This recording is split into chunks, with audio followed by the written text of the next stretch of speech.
Why don't these proofs for God videos ever mean anything rational? In fact, they're just primers for what the religious are doing wrong. They'll never understand it, of course, because they just don't want to, but still, they're out in the weeds somewhere searching for comfort, not truth. So here we go again, because I guess this never gets old, right? Today, we're going to go take a look at an article that is, in turn, looking at a debate between Michael Egnor, part of the Discovery Institute, and Matt Dillahunty. Don't worry, even though I'll link to the debate in the comments, if you happen to want to go and watch it, it isn't remotely necessary. This just demonstrates where the religious go entirely wrong, as if that's any kind of surprise, and why, sadly, they're never going to get anywhere coherent when speaking to the non-religious. So let's get to it. So we'll start off where they're talking about part of the video where Egnor says there are, broadly speaking, two different kinds of theology. There's natural theology and there's revealed theology. Revealed theology is the use of scripture, personal experiences, or relationships to God. Now, we'll take the second one first because it's the easiest to dismiss. Nothing in so-called revealed theology means anything at all. It's all just a book says a thing. I'm interpreting my experiences in terms of my beliefs, and I really want to have an imaginary friend. We'll have the same problems with all of these, namely because none of them are objectively demonstrable, and that's what we need to be looking for. They're all based on subjective interpretations of ideas that cannot be validated in reality. Your wishes and your dreams and your emotional state are all entirely irrelevant to everybody but you. They don't prove anything to anybody but you, and you're kind of questionable there. Facts are what is true for everybody, regardless of your fifis. Therefore, let's move on to the first, where he says, natural theology is the use of evidence from nature that points to God's existence. Great, because that's actually what we want. Things that are demonstrable from reality that objectively point to the conclusion without your interpretations being involved. Give us some of that. But instead, we get this. Yes, he's going to go with Aquinas' 5 ways, which I suppose isn't remotely a surprise because Egnor is a Catholic. Catholics just have a hard-on for Aquinas, as we've seen in the past. That doesn't actually mean anything, though. Again, this is all interpretation, not evidence. I don't know that we've really addressed the 5 ways in the same series of videos, at least not in a while, so this is a perfect opportunity to go ahead and do it. It says, his first way is the observation that change exists in nature. Some of these causal chains are called instrumental change. Now, that's an observation, and thus we can go ahead and work with that. But what always comes next in these religious diatribes is an interpretation friendly to the religious side. X exists, therefore God. But that's all interpretation and faith, not demonstrable fact. You haven't shown that the existence of X gets you to a demonstrable case for God. In this case, instrumental change is a chain where each cause needs to continue to exist to cause the next cause. Fine, but you haven't demonstrated that any part of the chain is actually God. That's an assertion, not a demonstration. It's what you want to be true, and I'm only interested in what you can prove to be true. It finishes up with, when you have a chain of possibilities, there has to be something that causes the whole thing to start happening. And that is what all men call God. I don't care what you call it. I care if you can show that it is real. You can call it Mickey Mouse for all I care, but that doesn't mean it's Mickey Mouse. You have to be able to do better than that, and they never, ever can. So, back to Egnor, where he says, so that's Aquinas' first way. It basically is the argument that for something to happen in nature, there's got to be something at the beginning of it that is outside of nature, that has the ability to transcend nature and get things moving. This is really the problem, though, with relying on a bunch of old farts who wouldn't recognize modern science or cosmology if it bit them. The best they have is very simplistic knowledge that is exactly why the religious rely on them, because they want simplistic. They want something that they don't have to think about very hard because, thinking is hard. It's much easier to just embrace something on blind faith and pretend that it's just got to be true. That's why we have to continually go back and ask, how do you know that? Hell, how did Aquinas know that? Aquinas lived 1,000 years ago. Are we supposed to think that we haven't figured out anything since then? I don't think that's remotely justifiable, do you? Therefore, his first way fails because they haven't demonstrated a verifiable causal link between this thing and any real existing God. And that's the thing. You gotta prove God first. You can't just say, well, God done it. How do you know that? And better yet, how did you prove it? Where did you get the idea for God other than yanking it out of your ass? And that's the question that we always have. And they don't have an answer to that, do they? That's going to be a problem moving forward because what we call God is as close as they can get. I don't care what you call it. I care what you can demonstrate. So let's just continue. The second way has to do with causation, as opposed to change itself. Cool, but causation must be demonstrable, as I keep saying. You can't just say, invisible, intangible, universe-creating pixies did it. You have to be able to back that up. Go ahead. Because at the end of their explanation it says, therefore it is necessary to admit a first efficient cause to which everyone gives the name of God. Really? I don't. Just because it makes you feel warm and fuzzy inside to believe in an imaginary man in the sky, that doesn't actually mean anything. That's interpretation based entirely on pre-existing belief. Other religions will beg to differ. Even if we're going to stick with religion for a second here, how do you determine which one is actually true if Christianity's calling it God, Islam's calling it Allah, Hinduism is calling it Brahma, etc., etc., etc. Which one is right, and how do you know? And of course, better yet, how do you prove it? Then we can tack on 1,000 other religious claims, and you can show how you weed out the ones that are false, which you'd have to demonstrate they were false, to get to the one that's true, which you'd have to prove was true because there's no proof any of them are actually true. Tacking, therefore God on the end, that doesn't mean anything, any more than saying, therefore Harry Potter does. Just because you want it to be true, The third way is the argument that in order for anything to exist contingently, that is, that might not exist but it does exist, there must be one thing that necessarily exists. Great!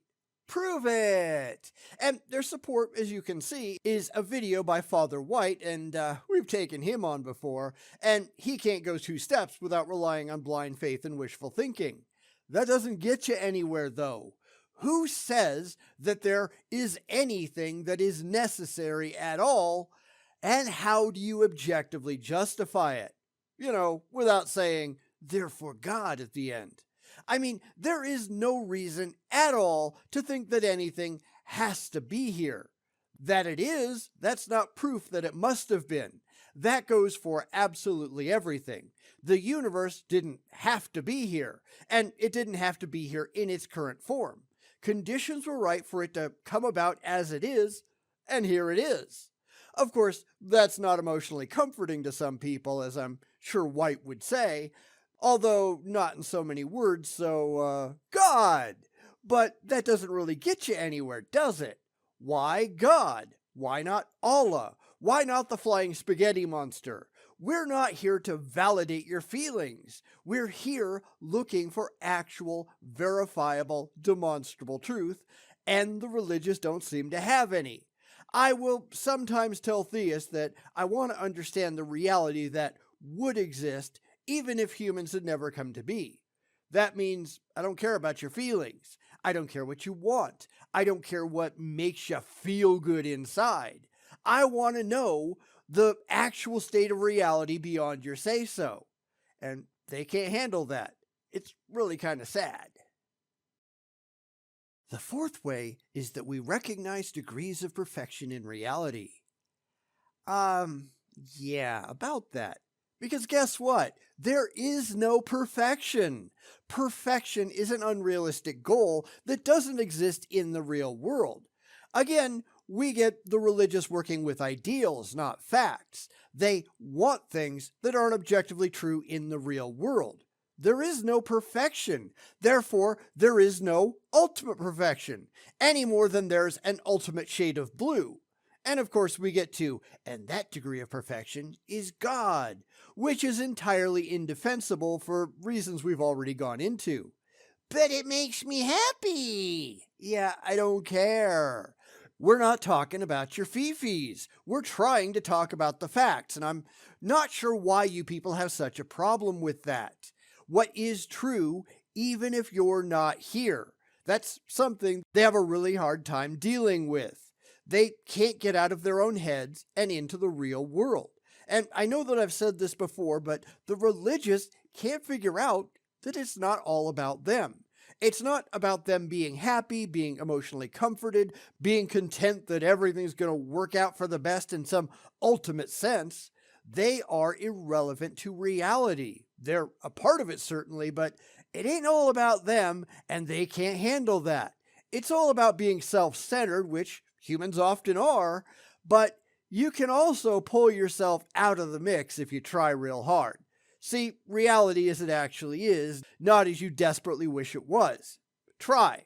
This is why Aquinas, and indeed most theists, they're such a ludicrous joke, because they lack comprehension of their actual place in the real world. And that's kind of a problem, isn't it? The last one that we're going to cover today is the last of the 5 ways. The 5th way is the teleological proof. Inanimate things in nature follow patterns of behavior. Except they don't. Behavior, by definition, is the way in which an animal or person acts in response to a particular situation or stimulus. Inanimate objects aren't responding, they're only being acted upon. There is a tendency among humans, not just the religious, to anthropomorphize nature. This is how things are supposed to be. This is how things are supposed to act. This is how it's supposed to go.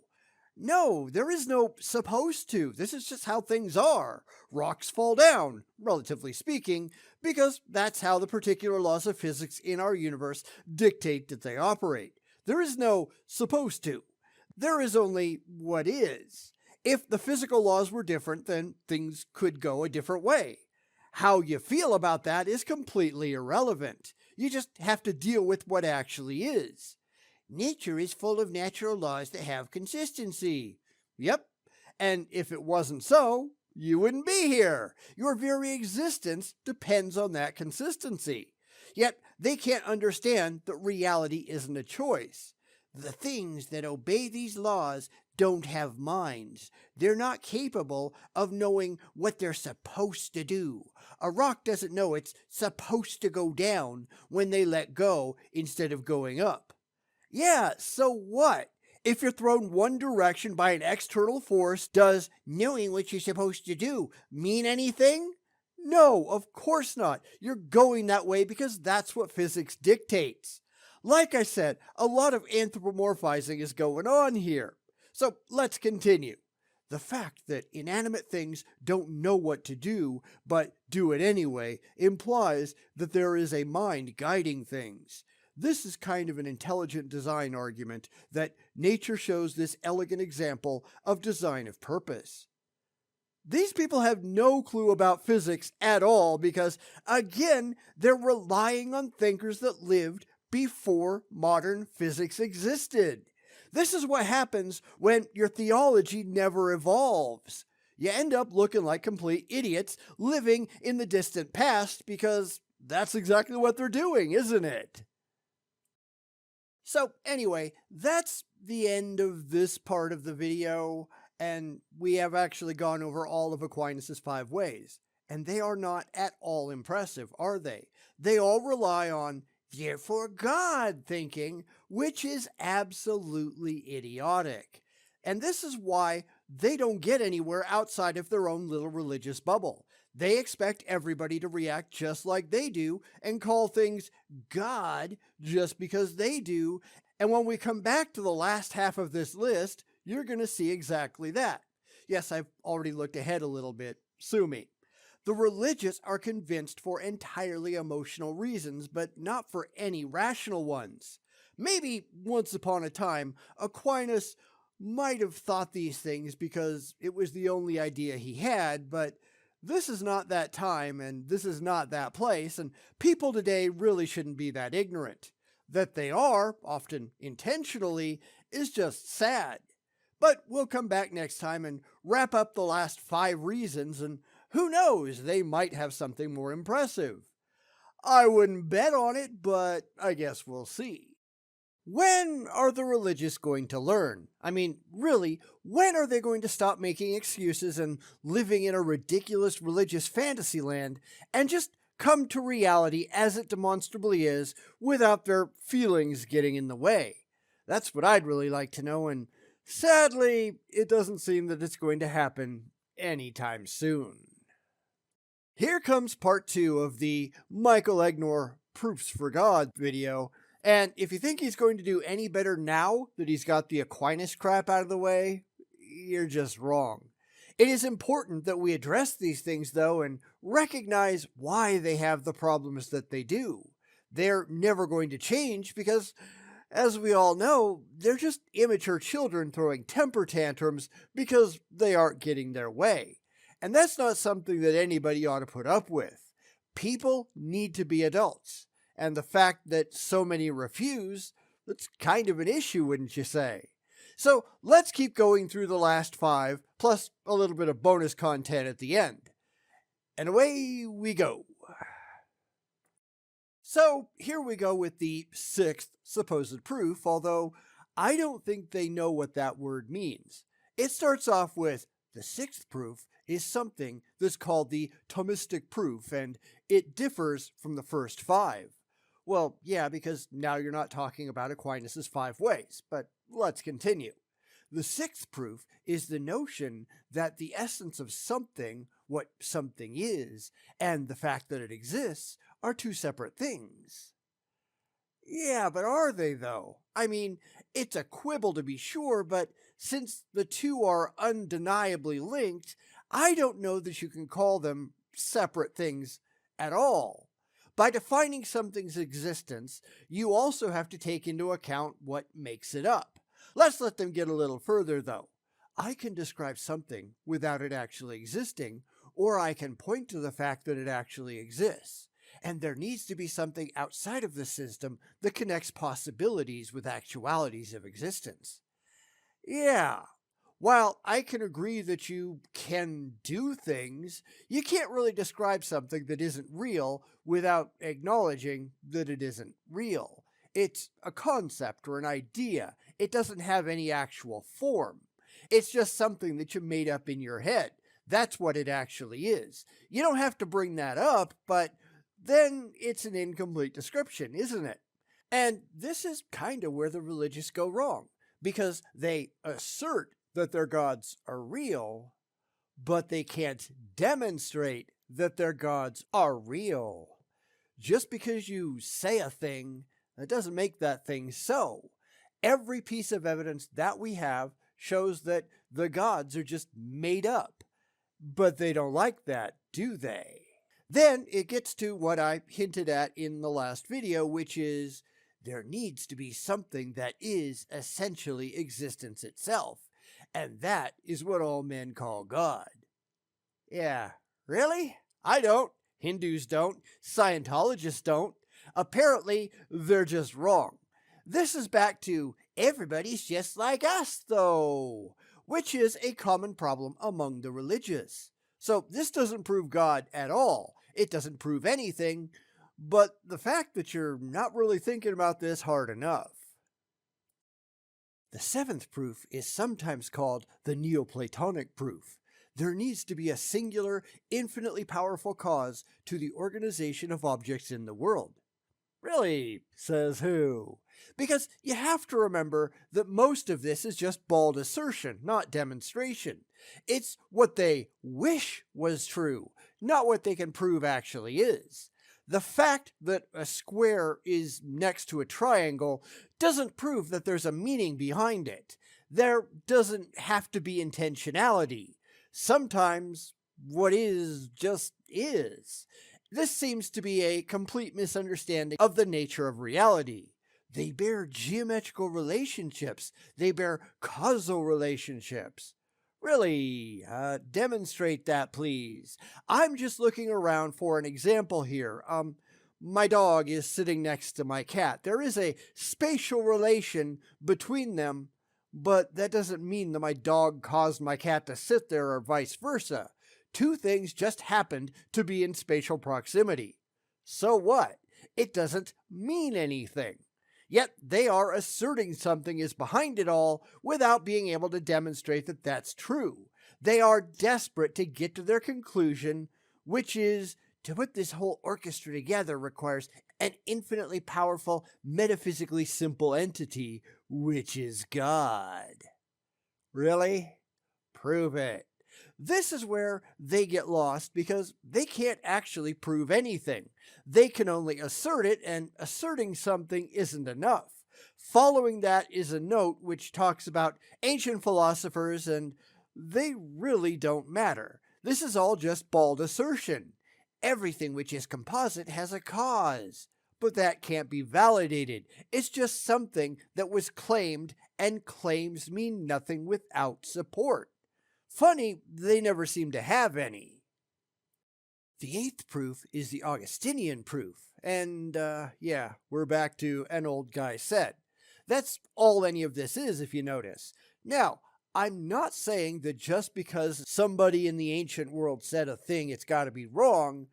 I'm saying anything that anybody says at any point in time, it's got to be backed up. And none of this ever is. It's relying on the ignorance of the ancient world because it gets you where you really want to go. So let's continue. That is the proof that concepts such as mathematical concepts and universals like justice and mercy clearly have some kind of real existence that's independent of human minds. No, they don't. Mathematics is just a descriptor. It describes the natural world. It's something that we made up. It is a language of sorts, and like all other languages, it exists only in our heads. It says that it has to exist in reality, or we couldn't describe it to others, but that goes for languages too, right? I can describe a dragon to you. Does that mean a dragon is real? Here is where they have a lot of problems. They come up with very convenient concepts to support their beliefs, but they never step out of their comfort zone to put those concepts to the test. I just came up with proof that it's ridiculous, and that took me about half a second. They're not trying to get to the truth, though. They're trying to get to their own emotional comfort. They just want this stuff to be true, but wanting it doesn't mean anything. Then it goes on to say, St. Augustine made the argument. I think it's a very good argument that a much more reasonable way to understand this is that universals exist in the mind of God. Really? Why not in the mind of invisible, intangible, universe-creating pixies? Why God? Well, because they want God, but that doesn't mean that God exists. Then it goes on to note that Augustine was perhaps the greatest Christian philosopher of antiquity, and certainly the one who exerted the deepest and most lasting influence. Yeah, I always get really nervous when they drop off in the middle of a sentence, so I went back and I looked at it. In fact, in the SEP entry, there are no ellipses. It was just the end of a sentence. So where they got that, I don't know. Clearly, they can't even quote properly. Still, it really doesn't matter. Just because somebody is widely regarded as authoritative, that doesn't mean anything. Either you're right or you're not. And that's a matter for the evidence, not your fan club. So this one goes absolutely nowhere. The ninth supposed proof, which, let's be honest, none of these have been remotely impressive so far, is the rationalist proof. The rationalist proof, which was championed by Leibniz several hundred years ago, is the notion that everything that exists necessarily has some explanation for why it exists the way it does. Cool. Back that up with evidence. I know I've said this before, but just because you want an explanation, that doesn't mean you know what it is. This is where the whole "therefore God" has a problem, because it's just asserting knowledge that you can't prove that you actually have. It then goes on to say that things don't exist for no reason. Well, how do you know that? Especially in light of the next line. That doesn't mean that we can know the reasons. The reasons may be obscure. Then how do you know that the reasons exist at all? This is an assertion, and basic burden of proof. You make a claim, you gotta back it up. Now, of course, there's a lot of definition that goes into this here. What do you mean by reason? What do you mean by purpose? That's even harder to back up when you think about it. How do you demonstrate purpose when you can't even demonstrate that your God is real? Then they leap to, that implies that there's an ultimate explanation that's outside of nature and is, in itself, not in need of explanation. And that is God. Yeah, but it implies nothing of the sort except in your desperate little head. Then again, you have to remember that none of this stuff is supposed to prove anything to the non-believer. They don't care about us. It's all intended to shore up the blind faith of those who already believe. If you already believe, you don't need proof, which is why these aren't proofs. They're just excuses. They are bald rationalizations for why the already faithful can remain confident in their beliefs. But they're not going to convince anybody else of anything. The 10th proof, which I think is a very powerful way that we often overlook, is the existence of moral law.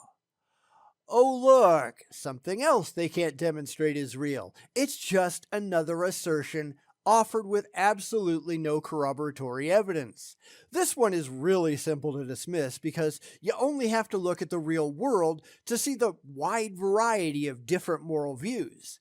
This might have appealed when people rarely went more than a couple of miles from where they were born, and everybody they encountered thought largely the same way, but today it's laughably ridiculous.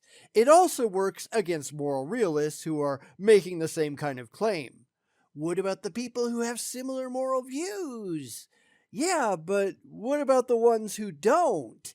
They have to come up with an excuse that ultimately breaks their model because their model is based on, well, what about all the commonalities?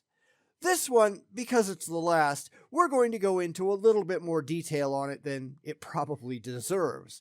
There is absolutely no basis in fact for any moral argument whatsoever. Just because you want it to be true, that doesn't make it true. We all acknowledge in our daily lives implicitly, and we should do it explicitly, that there is an objective morality out there that's separate from our minds. No, we don't. There goes the everybody's just like us thing again. Here is what you ought to do. But why should we believe you? Because that's what you want, or because that's what you can prove. The sad fact is, they can't prove anything. This is all about emotional comfort, not about demonstrable fact, and that's kind of a problem. That is, we all acknowledge, for example, that it's not okay to kill innocent people. Do we, though? You might want to bring that up to Muslims who engage in honor killings and throw gay people off of roofs. Or the Nazis, the Christians who murdered a whole bunch of people in execution camps because they just so happened to be Jews, or gypsies, or gay, or, the list goes on and on. Of course, you can quibble over the word innocent, but if you can simply declare people guilty or innocent at a whim, then you've left the realm of coherent conversations. In that case, can't a murderer say, well, yeah, sure, I kill people, but they're all guilty? I think they even understand where the objections are going to come when they say, well, I don't think it's okay to kill innocent people, but hey, if the guy next to me says it's okay, or the guy in the front of the church says it's okay, well, who knows? Isn't that exactly what's going on worldwide? Isn't that how differences in the various legal and moral systems of the world work? Everyone is not just like you. Sadly, this is often the justifications for how a particular culture or society does things because, well, our God said so. Really, how do you know that? It's all just an excuse, but lots of people do it that way, don't they? That's where you get things like Sharia law, based entirely on what people think Allah wants. How'd you come up with that, though, and how do you prove it? They don't have any rational answers. And of course, if there is a moral law that manifests objective right and wrong, then that moral law has to exist in the mind outside of man, which means God's mind. And there's that if becoming because again, right? How have you reached that conclusion in a way that isn't just because I want to? That's all they have, and I have yet to see a single example of anyone able to present anything more substantive. To deny his existence is to deny the existence of any objective moral law. Great, that was easy because there is no such thing as any objective moral law, at least nothing that you can reach with anything but your fee-fees. All of these moral arguments fall apart because none of them are objectively demonstrable or defensible. Now, this ought to be the end of the video. We've taken on all 10 of their claims, and all 10 of them have completely fallen apart.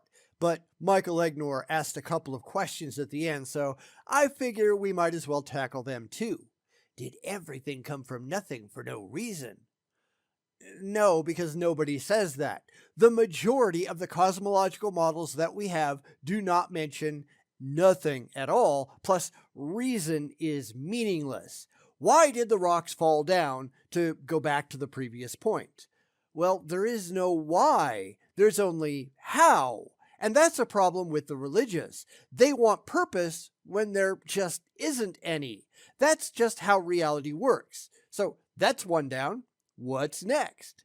What caused the Big Bang? Where did the Big Bang come from? What caused the laws of nature? And again, he's looking for a being and a purpose, none of which are apparent. Just because you want it, that doesn't mean you get it. The simple reality is, we don't know, and to be honest, we might never know. Welcome to the real world. Not knowing isn't an excuse to just make up an answer that makes you happy. Don't be stupid. Why is there evil? Because there are things that humans don't happen to like. Again, there is no universal definition of what constitutes evil and what constitutes good. There is no objective anything here. It's all human interpretation, and the religious, they don't tend to like that, do they? He goes on to say, in fact, I think the problem of evil is a problem for atheism, and we'll end up there before this gets too long. The reason is that if there is no God, there is no moral law, and there is no objective right or wrong, so there is no such thing as evil. Yeah, sorry, that just doesn't follow.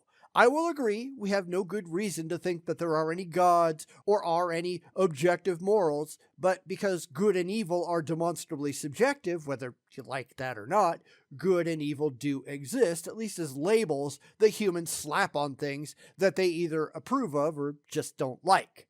There's just stuff that happens. Now, we might not like the stuff that happens, but that's just an opinion. That doesn't mean that what happens is evil. Why not? Because if we look at the dictionary definition of evil, it says rising from actual or imputed bad character or conduct. Well, who decides that? We do. This is just the religious laying claim to terms without having any right to do so.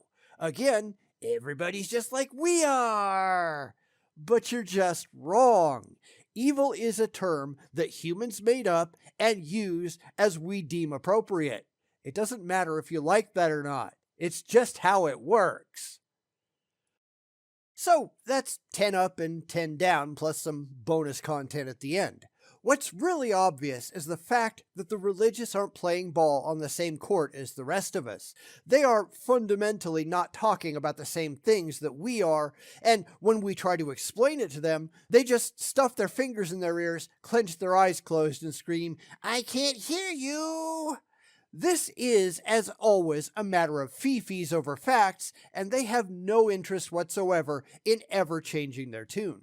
They don't want to understand what we're talking about. They just want to believe. It's why having discussions with the terminally religious always goes so poorly, because they're already at the conclusion that they want to reach, and they're not willing to backtrack to reality.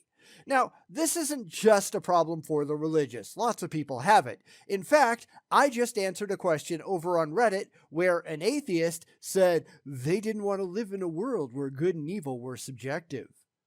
Too bad. You have to learn to live in the real world.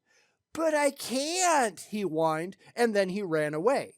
These people have serious mental and emotional problems. It doesn't matter what kind of world you wish you lived in, only the kind that's actually there. That's fundamentally the problem with religion. These people have entirely unrealistic expectations. Maybe it's time they just grew the hell up.